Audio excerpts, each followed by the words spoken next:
Welcome, brave listeners, to Wilhelm Presents Frightening Tales. I'm your host, Wilhelm. Tune in each week where I entertain my listeners with another dark and creepy tale of the paranormal. Donated by authors from all over the world.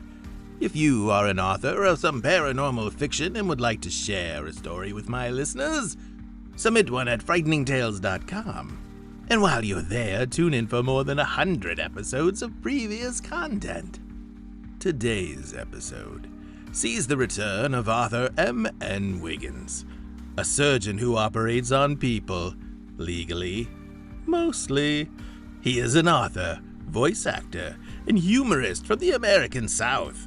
His Arkansas Traveler series recently released, Physician's Guide to Homicide, on Amazon. Dr. Wiggins' short stories have been featured in Black Petals, Medicine and Meaning, as well as the podcasts Frightening Tales and Creepy.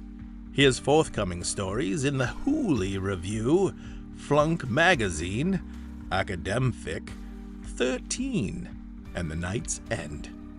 Dr. Wiggins' complete works can be found at mnwiggins.com. You can find his other frightening tale in Season 4, called The Rejuventator. Here is today's story, The Yellow Brick Killer.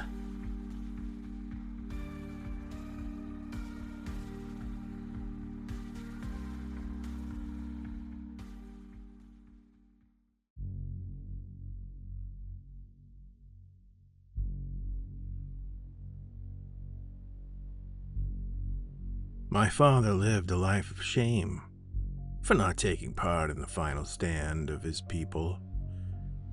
As far as I know, he never spoke of it to anyone, but upon his deathbed he whispered to me how his entire tribe had been slaughtered. You already know the story. It was written by a famous author and became a famous children's tale. An innocent young girl and her dog in Kansas are whisked away by a cyclone to a strange and wonderful land, where, through no fault of her own, events unfold by accident and happenstance. It is an enduring tale of triumph of good over evil. According to my father, that telling is the farthest thing from the truth. The events were much darker and not kid-appropriate. They weren't adult-appropriate either, if we're being honest. The sanitized version you love was fabricated by a woman named Gina. Gina was a grifter who proclaimed herself the Good Witch of the North and inserted her version of events into the mind of the famous author as he slept. The dream invasion had always been a rudimentary spell, and well within Gina's abilities. She had many reasons to alter the narrative, not the least of which was self-preservation. The first thing to know is that there was no dog. Gina added it to make the girl seem younger and more innocent.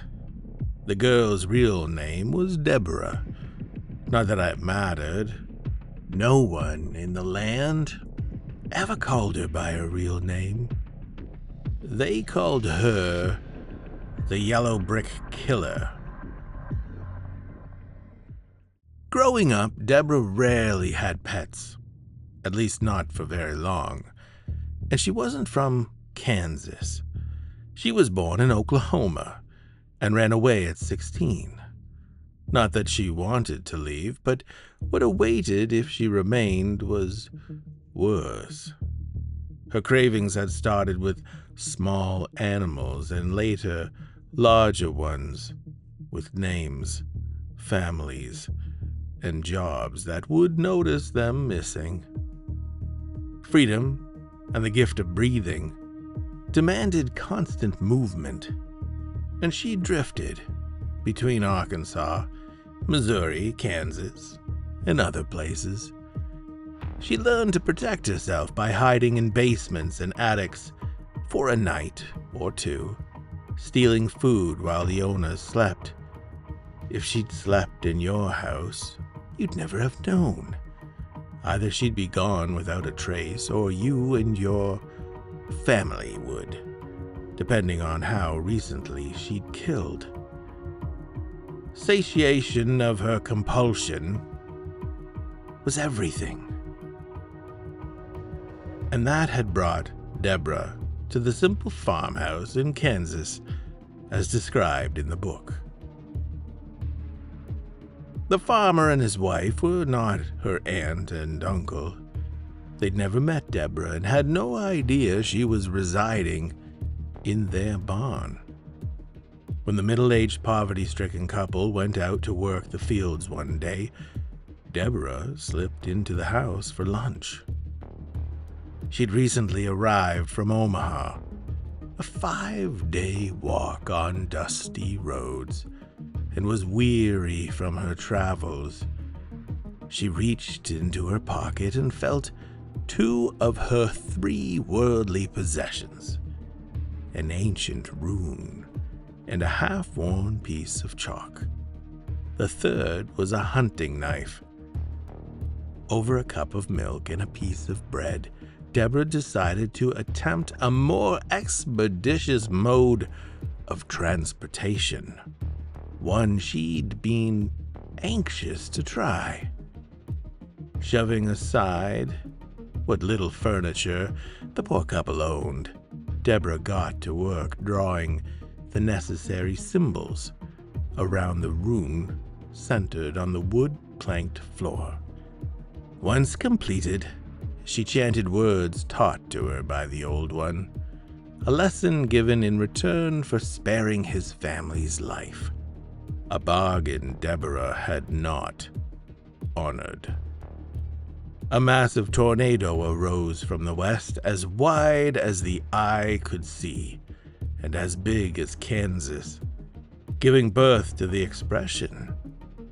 Deborah's chant steered it towards the little house, destroying crops and killing everything in its path, including the middle-aged, poverty-stricken couple. On command, the tornado lifted the house and carried Deborah into the stratosphere at a good clip. She smiled. This was a grand way to travel.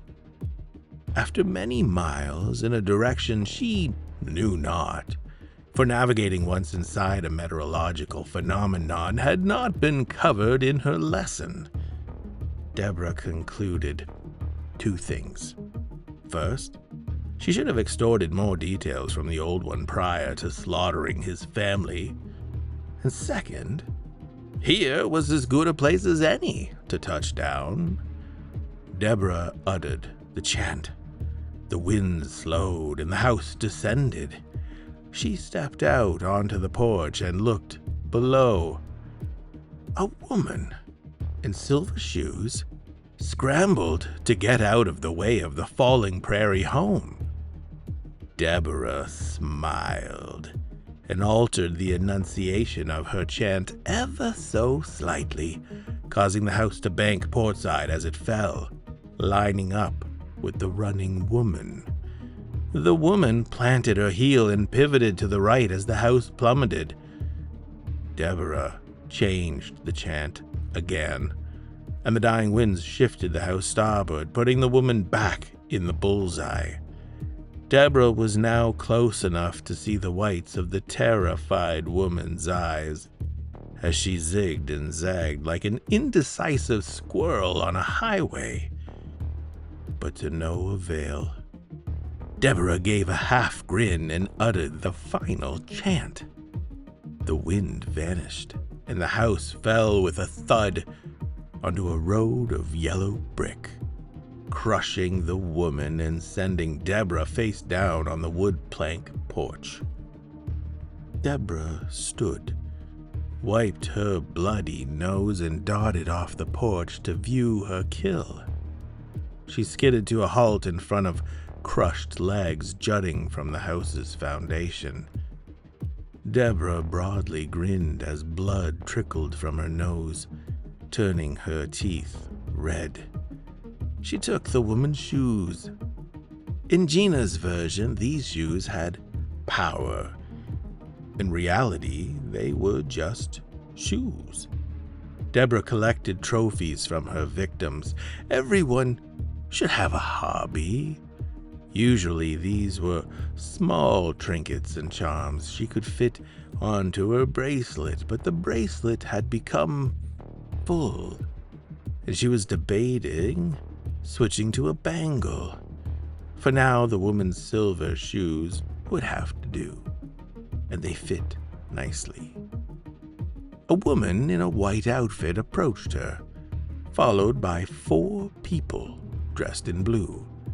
Gina introduced herself. Deborah recognized when someone could tell what she was, and reaching for the hunting knife concealed in her dress. But in that next moment, she saw what Gina was, and her hand slid off the knife handle. Gina smiled and turned to the people accompanying her, proclaiming she'd hired this wonderful woman on their behalf to kill the evil witch of the East, and she'd fulfilled their contract. Gina explained that the citizens of Munchkinville owed this kind stranger a debt, an exact amount to be paid in full immediately. The townspeople agreed, for the figure Gina quoted was far less than the amount the people had owed the evil witch of the East, who wasn't really a witch at all. She had been a kind-hearted widow who lived on the east side of town and had lent money to the townspeople in their times of need. Thanks to Deborah, that money would never have to be repaid. As the woman's blood pooled and stained the road of yellow brick, the people sang, danced, and rejoiced in their good fortune, hailing Deborah as the yellow brick killer. Gina handed Deborah her cut of the take. She smiled at the newcomer and explained that with Deborah's skill set, there was more to be had. In fact, at the end of the road of yellow brick was a city full of rich idiots, with so much cash that the place was practically green. The glaze over Deborah's eyes was a quick tell that money wasn't a motivator. And Gina added, "Beyond the city to the west is a wealthy landowner with a huge estate. Of course, she'd have to be killed." Deborah's sparkle returned. Gina cautioned that the landowner had many loyal servants, practically an army. No matter how skilled the yellow brick killer was, she'd need help. Deborah nodded and inquired about the local talent. Gina smiled. She knew just who to get. The two women journeyed along the road of yellow brick toward the city of rich idiots, and to assemble their gang. Soon they were accompanied by a strategist who'd done time for arson, a heartless killer handy with an axe, and a fearless brute simply called the Beast. They stopped in cottages along the way, taking what they wanted, and Deborah's new bangle delightfully clinked with the addition of each charm. She'd never been part of a gang, never allowed witnesses to her indulgences, but here were people who accepted her as she was, no questions or judgment. Having them about put her at an ease she had never known. For if her cravings built and innocent victims were scarce, she could simply kill one of her companions. It was convenient, like packing an extra snack, just in case. And she was happy. After a 3-day detour at an opium den they couldn't quite recall, the fivesome reached the city of idiots. Word of the yellow brick killer had preceded their arrival, and they found the city all but abandoned. However, Gina knew of one resident who would never leave his treasures and led the gang to the city's center in a large palatial home. Gina knew of the rich man's great hatred for the wealthy landowner to the west, a woman who had outbid him on a land purchase he'd intended to strip mine. The landowner loved nature and wanted to preserve the forest land so certain endangered species could thrive. Clearly, she was either off her rocker or simply wicked to deny the rich man the profits a mining operation would bring. Gina presented the great yellow brick killer and her gang to the rich man, proclaiming his problems to the west could be resolved for a price. Note that even in Gina's kid-friendly, whitewashed version, this contract killing was negotiated between these parties. The rich man readily agreed to the terms, and the group set off to kill the wicked woman of the West. The wealthy landowner received word of the death squad approach and made evacuation plans, for she feared for those she employed. But her loyal employees, my father's people, would hear none of it. They knew that if the woman were killed, the nearby forest would fall to the hands of the rich man. It would be destroyed along with the wonderful species who called it home, such as the beautiful flying monkeys. They vowed upon their very lives this would not come to pass. Wave after wave of my father's tribe went out to face Deborah and her marauders, and wave after wave perished by knife, axe, or fire. These were the lucky ones. Others were bludgeoned to death by the beast. Only one boy escaped, my father, having been sent for reinforcements from a neighbor some distance away, but they did not arrive in time.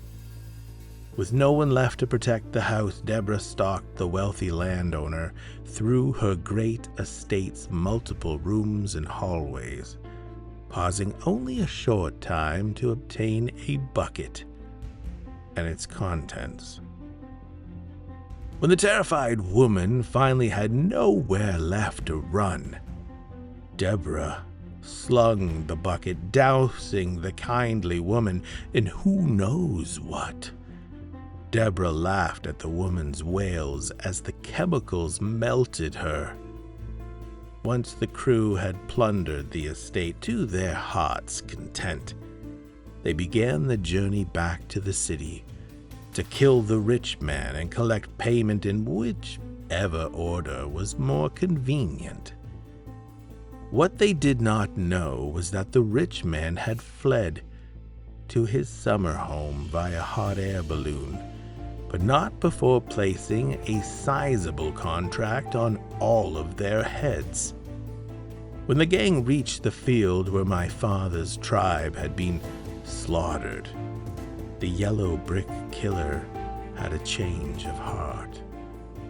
With her cravings fully satisfied with so many kills in such a short span of time, she announced no interest in her cut of the proceeds and bid her comrades farewell with kindly wishes of future mayhem and destruction.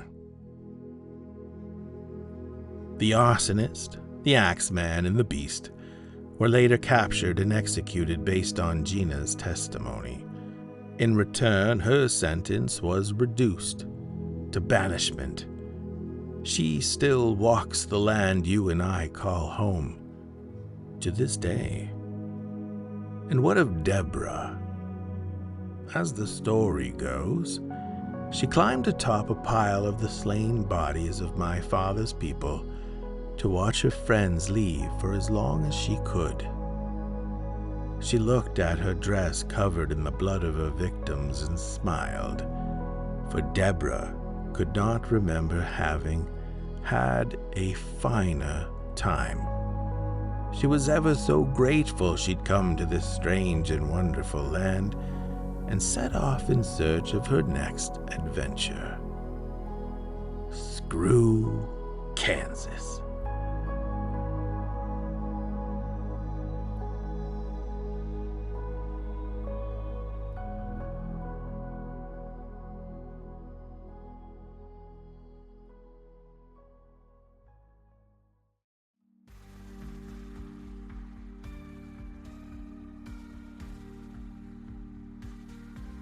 Thank you, brave listeners, for joining me today. Please join me again next week for another frightening tale, or listen to one of more than 100 previous episodes. If you enjoyed your time here, please support my work. If you've been watching on YouTube, like the episode and subscribe to the channel. If you've been tuned in on Apple Podcast, please rate the channel as you see fit. And if you've been listening to the program on Spotify, I'd love to hear your comments. Most of all, share frightening tales with those around you and support today's authors however you can. Until next time, when I share with you another frightening tale, listen if you're brave enough.